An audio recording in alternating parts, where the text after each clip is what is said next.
David Hogg and the Parkland students just scored another huge win against the NRA. Do not mess with the kids from Parkland.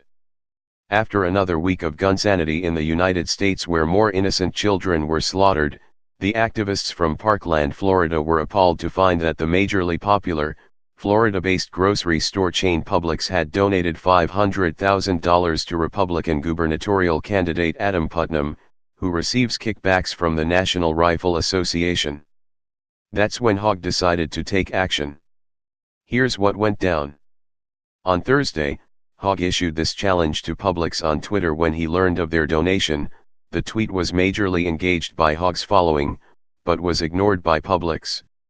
Undeterred, Hogg pressed on with his activism. On Friday, he and his fellow advocates staged a die-in at a Publix parking lot to publicly protest their donation to the NRA beholden senator. The morning proceeded with no reaction from Publix. Simultaneously, another school shooting was barely avoided at the Noblesville West Middle School in Indiana when teacher Jason Seaman managed to disarm a potential shooter before his students became the latest victims of the NRA. The silence from the right and Publix was deafening, and some began to wonder whether Hogg had lost his power of persuasion. Vice President Pence ignored Hogg's call against Publix and instead issued more hollow prayers to the victims of the shooting in his home state with no acknowledgement of the need to change the country's out-of-date gun laws. As morning turned to afternoon with no word from Publix, Hogg issued one more tweet, taunting the grocery giant. Looks like they slid into his DMs after all, as not long after, Hogg hit pay dirt. The Orlando Sentinel reported that Publix has suspended political donations, in another victory for the same teenager who brought Laura Ingram's Fox News Ingram angle to its knees when he called on a national boycott costing her over 20 high-level sponsors.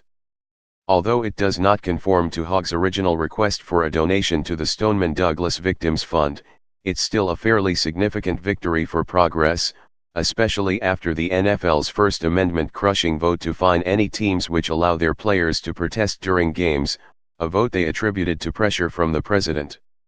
While Trump clearly abused the office of the presidency to push his agenda, corporate America has been able to do the same for the last 8 years thanks to Citizens United, a landmark ruling which said billion-dollar corporations had the same rights as minimum wage-earning people.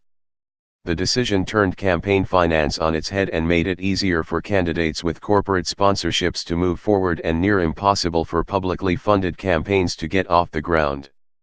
The government has thus far failed to bring forth a vote to repeal Citizens United, but Hogg's two victories suggest, small as they may be, a bit of hope in reclaiming the country for the people and not the corporations.